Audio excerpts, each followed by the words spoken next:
বিশ্বজুড়ে মহামারীর মতো বাড়ছে অসংক্রামক রোগ, মৃত্যু 41%, ঝুঁকিতে নিম্ন আয়ের দেশগুলো। সহসাই কমছে না তাপপ্রবাহ, খুলনার রাজশাহীতে আরও বাড়ার সংখ্যা, গরমে বাড়ছে ডায়রিয়া।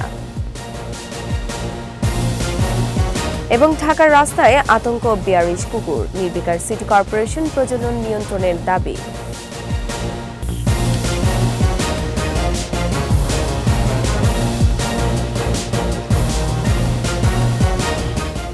শুনছিলেন ফার্স্ট সিকিউরিটি ইসলামী ব্যাংক পিএলসি সংবাদ শিরোনাম।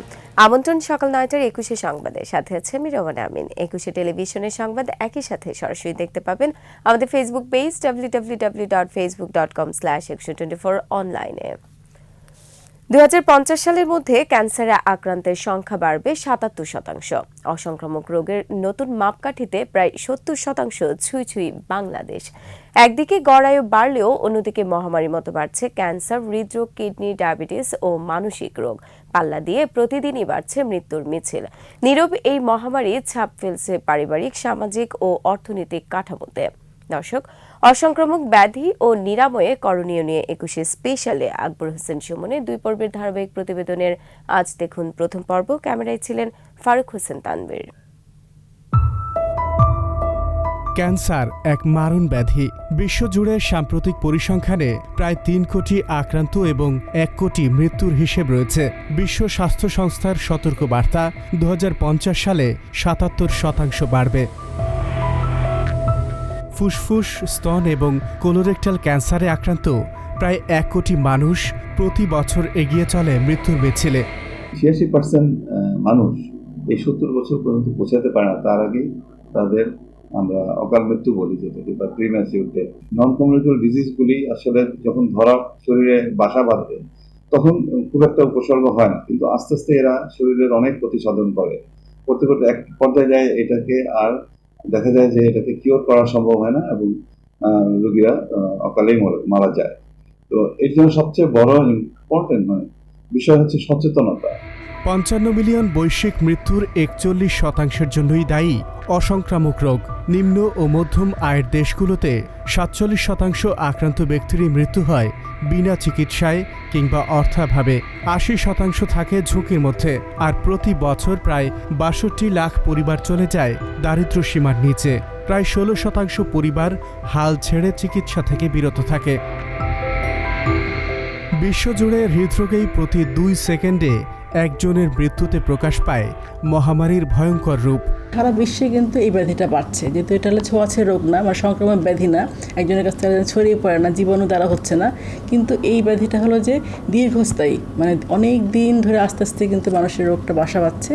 এবং এইটা যেহেতু একজনের কাছ থেকে ছোঁয়াছে না, তার জন্য কিন্তু সহজে চাইলে কিন্তু কোনো ভ্যাকসিনের মাধ্যমে বা টিকার মাধ্যমে কিন্তু এই রোগটা প্রতিরোধ করা যাচ্ছে না।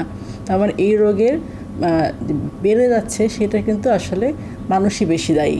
70% এই নীরব ঘাতকের কাছে 30% সংক্রামক রোগ যেন নস্যি। একের সঙ্গে অন্য রোগের নিবিড় সম্পর্ক বিবেচনায় ঝুঁকি এবং আশঙ্কা উড়িয়ে দেবার সুযোগ নেই। নন কমিউনিকেবল ডিজিজের মধ্যে 4টা গুরুত্বপূর্ণ ডিজিজ আমরা বলি সে মারা যাওয়ার কারণ। প্রথম হলো কার্ডিওভাস্কুলার ডিজিজ, ক্যান্সার, নেফ্রোলজি এবং নিউরোলজি। এই 4টা রোগেই কিন্তু মৃত্যুর হার বেশি হচ্ছে। এজন্য আমরা এখন এই 4টা সেক্টরকে যদি খুবই গুরুত্ব দিই, এই সেক্টরে যদি প্রিভেন্টিভ স্ট্র্যাটেজি নিই, তাহলে কিন্তু আমাদের লাইফ এক্সপেক্টেন্সি আশা করতেছি মানে ওয়েস্টার্ন কান্ট্রির মতো আরও অনেক বেশি আমরা এগিয়ে যেতে পারবো বলে আমি মনে করি। রোগের ধরন পরিবর্তন হয়েছে, মানুষের রোগ প্রতিরোধ ক্ষমতাও হ্রাস পেয়েছে। দীর্ঘমেয়াদী অসংক্রামক রোগ এই সুযোগে নীরবেই ছোবল মারছে প্রতিনিয়ত। আকবর হোসেন সুমন, 21 টেলিভিশন, ঢাকা। সহসাই কমছে না তাপপ্রবাহ, খুলনার রাজশাহীতে দাবদাহ আরও বাড়ার শঙ্কা আবহাওয়া বিভাগের। তীব্র গরমে নানা রোগে আক্রান্ত সাধারণ মানুষ, অসুস্থতা থেকে রক্ষা পেতে বাড়তি সতর্কতার পরামর্শ চিকিৎসকদের। মানিক সিকদারের রিপোর্ট। 2 সপ্তাহ ধরে দেশজুড়ে বয়ে চলেছে তাপপ্রবাহ। রাজশাহী ও খুলনা বিভাগে তীব্র দাবদাহে অতিষ্ঠ সাধারণ মানুষ। চরম পর্যায়ে গরম সহ্য গেছে একবারে। বৃহস্পতিবারও দেশের সর্বোচ্চ তাপমাত্রা রেকর্ড করা হয় চুয়াডাঙ্গা ও যশোরে 40.4 ডিগ্রি সেলসিয়াস। তুলনামূলকভাবে যে তাপপ্রবাহের এলাকা সেটা আজকেই কিছুটা কম থাকতে পারে, আগামীকাল থেকে তাপপ্রবাহের এলাকাটা আরও বেড়ে যেতে পারে। তীব্র তাপপ্রবাহের মাঝেই সর্দি জ্বর পেটের পীড়ায় আক্রান্ত হয়ে অনেকেই যাচ্ছেন হাসপাতালে। মহাখালীর কলেরা হাসপাতালে বাড়ছে রোগীর চাপ। গরমে মঙ্গলবার থেকে 2-3 বার বাইরে গেছে, বুড়ির থেকে বেশি পেট খারাপ করে নিয়ে আজকে সারাদিন এইখানে ওর এখন পর্যন্ত কোনো দেখতেছি না। তাপদাহ অব্যাহত থাকলে রোগীর সংখ্যা আরও বাড়ার আশঙ্কা কর্তৃপক্ষের। এই সময় দেখা যায় যে ডায়রিয়া নিয়ে পেশেন্টগুলো ভর্তি হয়, কিন্তু এবার যেটা হয়েছে মাঝখানে রোজা এবং ঈদ পড়ে যাওয়াতে সম্ভবত পেশেন্টটা এখনো কম আছে। দুপুরে রোদ এড়িয়ে চলার পাশাপাশি বিশুদ্ধ পানি পানের পরামর্শ চিকিৎসকদের। তার সম্ভব ঘরের ভিতরে থাকার চেষ্টা করতে হবে এবং যখন ঘরের বাইরে যাবে ছাতা ব্যবহার করতে হবে বা টুপি ব্যবহার করতে হবে, ঢিলেঢালা কাপড় পরতে হবে এবং বেশি পরিমাণ পানি খেতে হবে, প্রস্রাবের দিকে খেয়াল রাখতে হবে। আবহাওয়াবিদরা বলছেন আগামী কয়েকদিনে দাবদাহের ব্যাপ্তি ও মাত্রা আরও বাড়তে পারে, তাই সচেতন থাকার পরামর্শ তাদেরও। যারা মাঠে কাজ করে, বিশেষ করে দুপুরের পর থেকে দুপুর 3টা থেকে বিকাল পর্যন্ত যতটা সম্ভব তারা ছায়ায় অবস্থান করবে এবং পর্যাপ্ত পানি খাবে এবং বিশুদ্ধ পানি খাবে। শ্রমজীবী, দিনমজুর ও কৃষকদের বেশি সচেতন থাকার পরামর্শ বিশেষজ্ঞদের। মানিক শিকদার, 21 টেলিভিশন, ঢাকা। এবার আমাদের নিয়মিত আয়োজন জনদুর্ভোগ।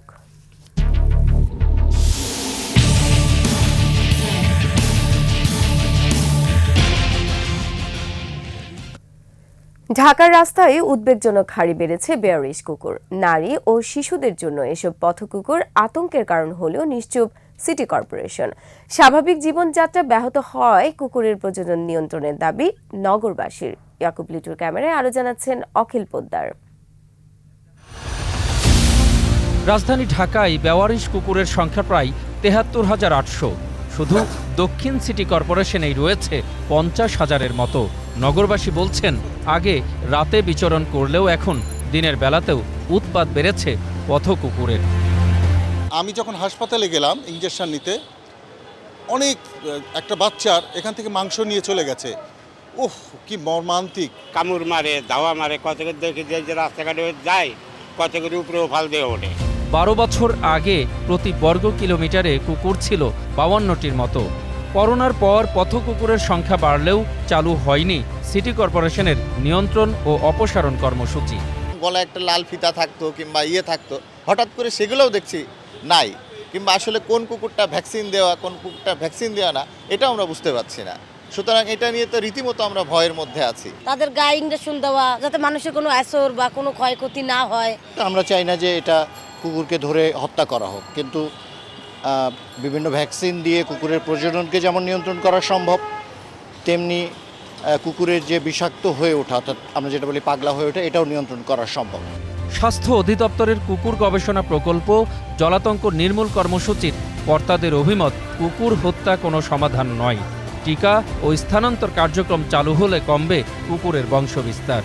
কুকুর হত্যা নয়, তাদেরকে বন্ধা করতে হবে, তাদেরকে পুষতে হবে। যে বা যারা শখের বসে কুকুরটা পুষতে, সে যদি আমাদের দেশের জাতের কুকুরগুলোকে পুষত, তাহলে দেখা যেত যে তাদের প্রতি আমাদের এই মানবিকতা আরেকটু বেড়ে যেত। আগে ভবনের পেছনে কিংবা ফাঁকা স্থানে দিনভর ঘুমিয়ে থাকতো পথকুকুর। সবখানে বাড়িঘর ওঠাই বিশ্রামের জায়গা হারিয়েছে অভিভাবকহীন এসব প্রাণী। রাতের চেয়ে এখন দিনের বেলাতেও তাই রাস্তায় দেখা মিলছে বেওয়ারিশ কুকুরের। 4-5টা কুকুর একসাথে ছিল। দেন আমি ভিড় দিয়ে যাচ্ছিলাম, হঠাৎ হই করাতে একটা কুকুর পিছন দিয়ে এসে অযাচিতভাবে আমাকে একটা কামড় দিয়ে চলে গেল। 5-6টা কুকুর থাকে একসাথে। আমি ধরেন যে রাস্তা দিয়ে যাচ্ছি, তখন তো মনে করেন যে ওরা হিংস্র হতে পারে, কারণ ভ্যাকসিন দেওয়া নাই। পথিক যারা আছে তাদের যাতায়াত করতেও অসুবিধা হয়। আমি 3 দিন ইঞ্জেকশন নিছি এই রাস্তাঘাটে কুকুরে কামড় দেওয়া নেই। আমরা বাচ্চা নিয়ে বের হতে পারি না, কুকুরগুলা কামড়ায়। হাঁটা যায় না, রাত্রে ঘুমানো যায় না, দোকানে কাস্টমার আসতে পারে না, বাচ্চারা দেখলেই দৌড় দেয়, যেমন মানুষ কামড় দেয়, খাবার দাবার নিয়ে দৌড় দেয়। মানে খুবই আমরা অতিষ্ঠ। অনেকগুলা জড়ো হয়ে চিল্লাচিল্লি এবং কামড়াকামড়ি করে, যার কারণে দেখা যায় যে আশেপাশে সবাই একটা আতঙ্কগ্রস্ত হয়ে থাকে। ভুক্তভোগীরা বলছেন বেশ কমাস ধরেই বেপরোয়া হয়ে উঠেছে রাজধানীর রাস্তায় অসংখ্য পথকুকুর। দিন শেষে যেন আমরা ঘরে ফেরার জন্য ভালোভাবে রাস্তা দিয়ে হাঁটতে চলতে পারি। এদিকেই বিভিন্ন সময় ঢাকার রাস্তা থেকে বেওয়ারিশ কুকুর সরানোর কথা বলা হলেও তার কোনোই উদ্যোগ নেয়নি দুই সিটি কর্পোরেশন, যে কারণে একরকম আতঙ্ক নিয়েই পথ চলতে হয় সাধারণ মানুষকে। প্রিয় দর্শক, আপনার চারপাশে নানা সমস্যা আর ভোগান্তির চিত্র তুলে ধরবে 21 টেলিভিশন। এসব তথ্য জানাতে ফোন করুন, এই নম্বরে পৌঁছে যাব। আমি অখিল পোদ্দার, আর 21 টেলিভিশনের ক্যামেরা আপনাদের দুর্ভোগ দুর্দশায় সবসময় পাশে আছে। 21 টেলিভিশন। নীলফামারীতে ধান আবাদে বিদ্যুৎ ও ডিজেলের খরচ বাঁচাতে 4 বছর আগে স্থাপন হয় 10টি সোলার প্যানেল। এসব প্যানেলের কার্যক্ষমতা কমে যাওয়ায় ব্যবস্থাপকরা পড়েছেন চরম বিপাকে। এখন গলার কাটা এই সোলার প্যানেলের দুর্দশা ঘুচাতে ব্যবহার হচ্ছে বৈদ্যুতিক পাম্প। নীলফামারী প্রতিনিধির তথ্য ও ছবিতে মাসুম আলিসার প্রতিবেদন। উত্তরের কৃষি নির্ভর জেলা নীলফামারীতে বোরো এবং আমন মৌসুমে সেচ সুবিধা নিশ্চিত করতে 2019-20 অর্থবছরে 10টি সোলার প্যানেল স্থাপন করে কৃষি উন্নয়ন কর্পোরেশন। শুরুর দিকে আশানুরূপ ফল পাওয়া গেলেও এখন ভোগান্তি পোহাতে হচ্ছে প্যানেল ব্যবস্থাপক ও কৃষকদের। এসব প্যানেলে অর্ধেকে নেমে এসেছে বিদ্যুৎ উৎপাদন, ফলে কৃষকদের পানির চাহিদা মেটানো হচ্ছে ডিজেল কিংবা বিদ্যুৎ চালিত সেচ যন্ত্র দিয়ে। এতে বাড়তি খরচ গুনতে হচ্ছে ব্যবস্থাপকদের। বর্তমানে 30 থেকে 32 ভোল্ট পাচ্ছি, কিন্তু আমার পাওয়ার কথা ছিল 50 ভোল্ট। বছর থেকে পানি দেওয়ার পরে আমাদের পরের বছরই সোলারটা নষ্ট হয়ে যায়। সোলার ঠিক করার পরে সোলার দিয়ে তখন পানি আর সেভাবে হয় না। এখন আমরা মোটর চালাচ্ছি, কারেন্ট দিয়ে আমরা চালাচ্ছি। বাড়তি বিল উঠতেছে, আমাদের অনেক খরচ হচ্ছে। এদিকে জমিতে সেচ নিয়ে কৃষকরাও পড়েছেন চরম দুশ্চিন্তায়। জমির কাছে প্যানেল স্থাপন হলেও অনেক কৃষকই পাচ্ছেন না পানি। এতে বাধ্য হয়ে বিদ্যুৎ আর ডিজেল চালিত সেচ যন্ত্র দিয়ে করতে হচ্ছে আবাদ। সরকার আমাদের সোলার দিছে কৃষকের সুবিধার জন্য, যাতে আমরা কম খরচে আবাদ করতে পারি। এখানে সোলার আছে, মনে করেন যে 20 একর জমিতে পানি দেওয়ার কথা, সেই জায়গায় আমাদের 5 একর জমিতে পানি দেয়। আমরা পানি ঠিকমতো পাই না। খালি সোলারে যদি চলে তাহলে আমাদের টাকা লাগতো 2700, সেইখানে আমাদের মোটরের বিল সহ নিতেছে তারা 1700-1800 টাকা। আমরা পানি পাইলে আমাদের মনে করেন 2000-1500 টাকায় আমরা সোলারে পানি পাইতাম, কিন্তু মোটরওয়ালা আমাদের কাছে 3000 টাকা বিঘায় পানি নেয়। কর্তৃপক্ষ বলছেন প্রতিদিন 8 ঘন্টা সোলার প্যানেল চালু থাকায় বেলে দোআঁশ মাটির 20 একর জমিতে বোরো ধানে সেচ দেওয়া সম্ভব নয়। 8 ঘন্টা সোলারটা চলে, অন্য সময়ে চালানো সম্ভব হয় না। অন্য সময়ে চালানো সম্ভব, কিন্তু এটার খরচ অনেক বেশি। কারণ আমার যে ক্ষমতা 9 কিলোওয়াট সোলারের যে ক্ষমতা, সেটাতে যদি আমি স্টোরেজ করতে যাই তাহলে আমার 10টা থেকে 11টা ব্যাটারি লাগবে। এই এক একটা ব্যাটারির দাম 30,000 টাকা।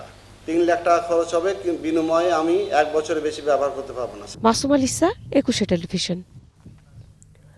বঙ্গবন্ধু কৈশোর বান্ধব স্বাস্থ্য ও পুষ্টি কর্নার বদলে দিয়েছে নড়াইলের শিক্ষার্থী ও কিশোর কিশোরীদের জীবনমান।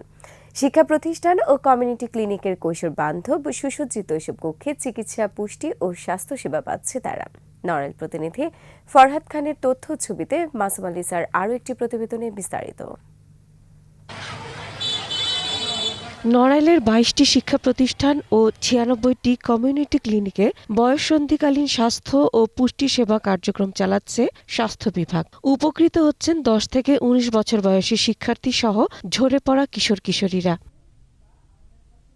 গত বছরের এপ্রিলে বঙ্গবন্ধু কৈশোর বান্ধব স্বাস্থ্য ও পুষ্টি কর্নারগুলোর উদ্বোধন করেন নড়াইল 2 আসনের সংসদ সদস্য cricketer Mashrafe bin Mortaza. Civil surgeon সহ অনেক ডাক্তার এসেছিলেন, তারা এসে বলেছিলেন আমাদের বয়ঃসন্ধিকালীন সময় কি করণীয়, কোন কোন খাবার আমাদের শরীরের জন্য ভালো, কোন খাবার খেলে আমাদের পুষ্টি হয়, কোন খাবার খেলে আমরা বেড়ে উঠব। এখানে প্রতি সপ্তাহে একজন করে অভিজ্ঞ ডাক্তার বা তিনি এসে আমাদের চিকিৎসা করেন। আমাদের অনেক ইম্পর্টেন্ট কিছু কথা বলেছেন, যেগুলো আমরা নোটও করে নিয়েছি, যাতে করে আমরা একটা পরবর্তীতে কাজে লাগাতে পারি। প্রতি সপ্তাহে শিক্ষা প্রতিষ্ঠান ও কমিউনিটি ক্লিনিকগুলোতে গিয়ে বয়ঃসন্ধিকালীন স্বাস্থ্য শিক্ষা, চক্ষু ক্যাম্প, স্যানিটারি প্যাড বিতরণ এবং পুষ্টি সেবা দিচ্ছেন সিভিল সার্জন সহ চিকিৎসকরা।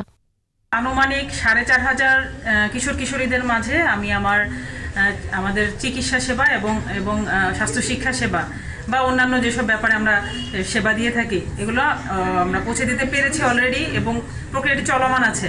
নতুন প্রজন্মের জন্য কল্যাণকর এই উদ্যোগের সহায়ক জেলা প্রশাসনও। বঙ্গবন্ধু স্বাস্থ্য পুষ্টি কর্নার এর মাধ্যমে আমরা কিশোর বান্ধব নড়াইল জেলা উপহার দিতে পারবো এবং এই কিশোরদের আমরা যে ইনভেস্ট করছি সেই ইনভেস্টের মাধ্যমে আজকের এই কিশোর কিশোরীরাই আমাদের 2041 সালের স্মার্ট নাগরিক হিসাবে গড়ে উঠবে। দ্রুতই জেলা জুড়ে এ কার্যক্রম চালু এবং সব কিশোর কিশোরীকে এর আওতায় আনতে কাজ করছেন সংশ্লিষ্টরা। মাসুম আলিসা, 21 টেলিভিশন। আর এরই সাথে শেষ করছি সকাল 9টার 21 সংবাদ। যাবার আগে ফার্স্ট সিকিউরিটি ইসলামী ব্যাংক পিএলসি সংবাদ শিরোনামগুলো আরও একবার। বিশ্বজুড়ে মহামারীর মতো বাড়ছে অসংক্রামক রোগ, মৃত্যু 41% ঝুঁকিতে নিম্ন আয়ের দেশগুলো। সহসাই কমছে না তাপপ্রবাহ, খুলনা রাজশাহীতে আরও বাড়ার সংখ্যা, গরমে বাড়ছে ডায়রিয়া। এবং ঢাকার রাস্তায় আতঙ্ক, বেয়ারিশ কুকুর, নির্বিকার সিটি কর্পোরেশন প্রজনন নিয়ন্ত্রণের দাবি।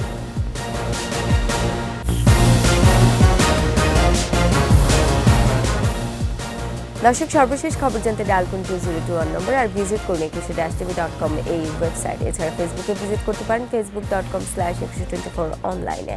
এতক্ষণ সাথে থাকার জন্য ধন্যবাদ। পরবর্তী সংবাদ দুপুর 12টায় দেখার আমন্ত্রণ রইল। 21-এর সাথেই থাকুন।